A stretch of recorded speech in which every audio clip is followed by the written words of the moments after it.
Continuing our discussion on linear inequalities, we're going to do our first example problem, and the directions for this example problem is to solve the inequality and give the solution in inequality and interval notation.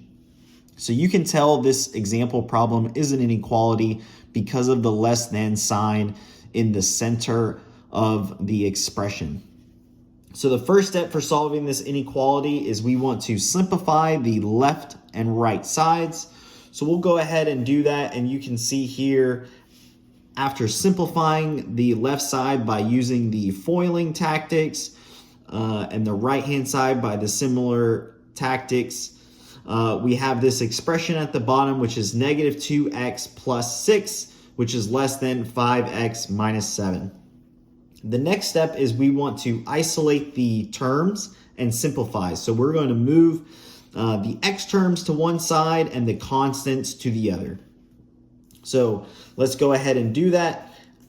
After doing that, so we basically moved this negative 2x to the right hand side and the minus 7 to the left hand side. We're going to have 13, which is less than 7x. We can divide the 7 to move it over to the left hand side, and we're left with 13 over 7, which is less than x. So the final step in solving this is we want to write this inequality in inequality form as well as interval notation form. So you can see here, this is the inequality form that we've discussed in previous videos, where the x term is on the left-hand side. So we have x, which is greater than 13 over 7. In the interval notation form, we have 13 over 7, comma, infinity. So you can tell that we're using parentheses here because it is a greater than sign.